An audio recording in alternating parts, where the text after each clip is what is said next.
अमावस्या के दिन आपको लगता है कि हमारे पूर्वजों का उद्धार नहीं हुआ, हमारे पूर्वजों का कल्याण नहीं हुआ, कहीं अधोगति में कोई चला गया है, उसका बस एक बार, रोज नहीं जरूरत है, प्रतिदिन जरूरत ही नहीं, महीने में एक बार अगर अमावस्या के दिन भी आपने चंदन के थोड़ा सा चंदन अगर मेरे देवर को साथ स्थान पर अशुभ यहाँ पर वर्णन कर रही है मैना, धन्य और कला की कथा कह रही है। तीनों ने सनकादि ऋषियों से मांगा। चंदन भगवान को अति प्रिय होता है और चंदन ही एक ऐसा होता है जो पितरों को भी प्रिय होता है, जिसका स्पर्श मात्र लगने से पूर्वजों का कल्याण हो जाता है, वो चंदन है। 7 स्थान शिवलिंग के बताए हैं जहां पर भूल से भी अगर कोई चंदन की उंगलियां लगा देता है, 7 स्थान ऐसे हैं जहां चंदन की मात्र उंगलियां लगा देने से ही शिव पितृलोक के पितरों को मुक्ति प्रदान करके वैकुंठ लोक का निवास दे देते हैं। 7 स्थान।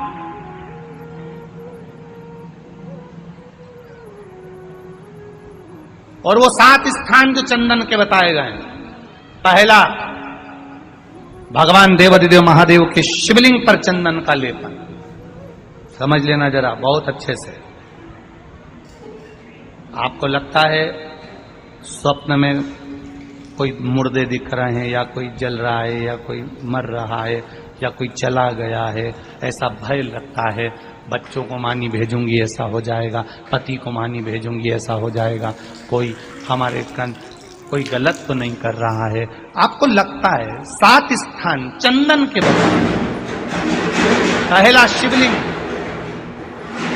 दूसरा जहां गणेश जी का स्थान है, मालूम है ना सबको, जम के बोलो जरा, मालूम है ना सबको, जहां गणेश जी का स्थान है वहां अलग से गणेश जी बैठे, वहां नहीं।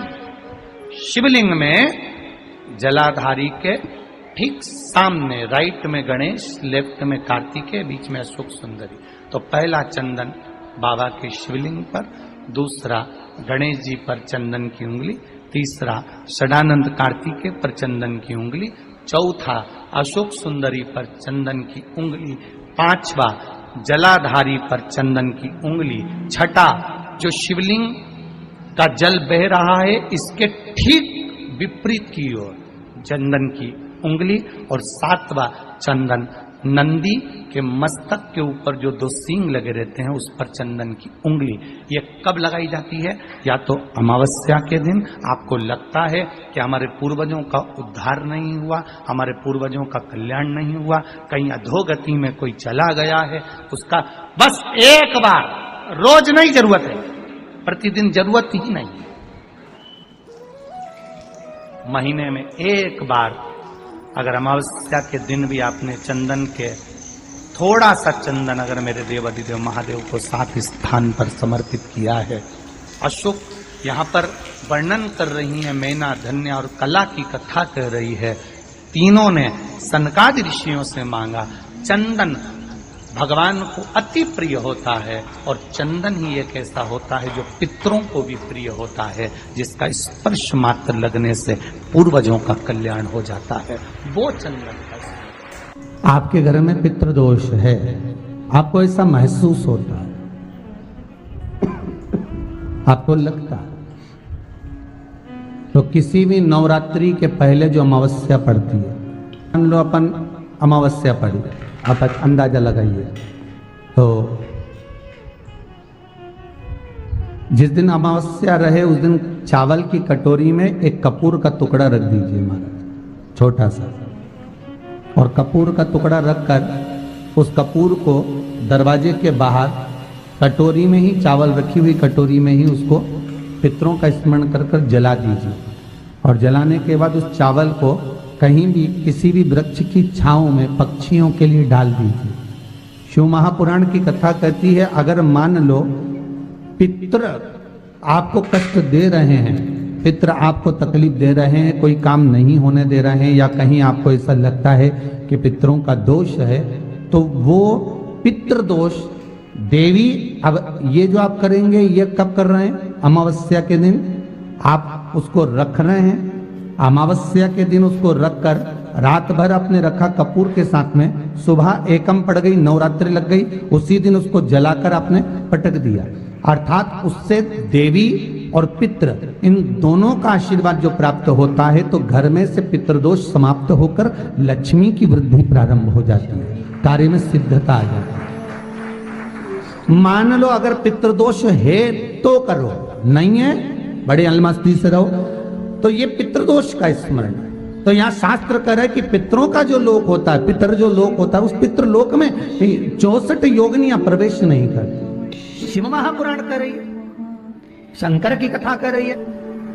एक छोटा सा उपाय अवश्य करिएगा। मान लो आपको लग रहा है कि आपके घर में पितृदोष है, आपको ऐसा महसूस होता है, अमावस्या पड़ती है, चावल की कटोरी में एक कपूर का टुकड़ा रख दीजिए, मान छोटा सा, और कपूर का टुकड़ा रखकर उस कपूर को दरवाजे के बाहर कटोरी में ही, चावल रखी हुई कटोरी में ही उसको पितरों का स्मरण कर कर जला दीजिए। और जलाने के बाद उस चावल को कहीं भी किसी भी वृक्ष की छांव में पक्षियों के लिए डाल दीजिए। शिव महापुराण की कथा कहती है, अगर मान लो पितृ आपको कष्ट दे रहे हैं, पितृ आपको तकलीफ दे रहे हैं, कोई काम नहीं होने दे रहे हैं, या कहीं आपको ऐसा लगता है कि पितरों का दोष है, तो वो पितृ दोष देवी, अब ये जो आप करेंगे ये कब कर रहे हैं? अमावस्या के दिन आप उसको रख रहे हैं।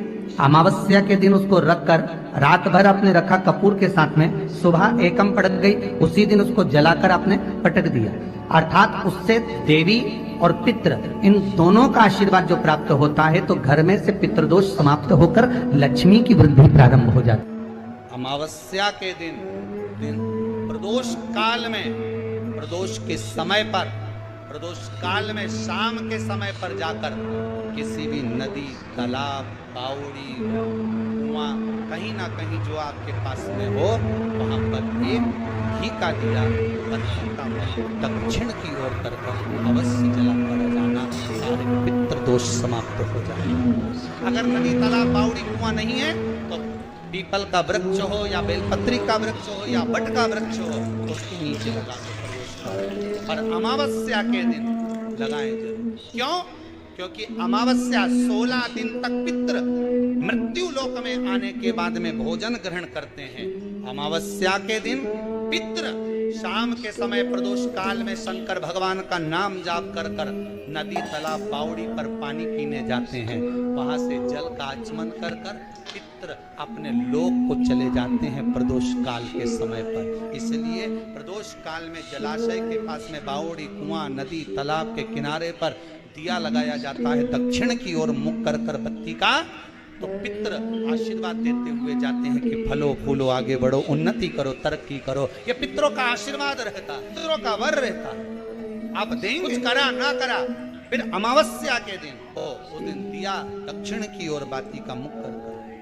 7 स्थान ऐसे हैं जहां चंदन की मात्र उंगलियां लगा देने से ही शिव पितृलोक के पितरों को मुक्ति प्रदान करके वैकुंठ लोक का निवास देते। 7 स्थान, और वो 7 स्थान जो चंदन के बताए गए, पहला भगवान देवाधिदेव महादेव के शिवलिंग पर चंदन का लेप, समझ लेना जरा बहुत अच्छे से। आपको लगता है स्वप्न में कोई मुर्दे दिख रहे हैं, या कोई जल रहा है, या कोई मर रहा है, या कोई चला गया है, ऐसा भय लगता है, बच्चों को मानी भेजूंगी ऐसा हो जाएगा।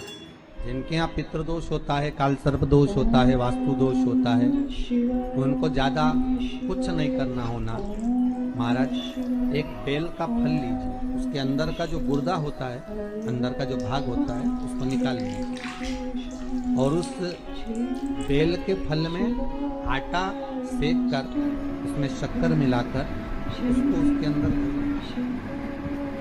अमावस्या के दिन सुबह 10 बजे से पहले उसको अपने घर में घुमाने के बाद में जिसको काल सर्प दोष बताया है, पितृदोष बताया है या वास्तु दोष का स्मरण बताया है, घर में सब दूर घुमाकर अपने परिवार का हाथ का स्पर्श कराकर पीपल के पेड़ के नीचे तक खड्डा खोदकर उस बेलपत्र के उस फल को दाब दीजिए। महाराज केवल एक अमावस्या करना रहता है, पितरों के दोष से मुक्ति मिलती है और हमारे घर के कार्य सफल होना प्रारंभ हो जाते हैं।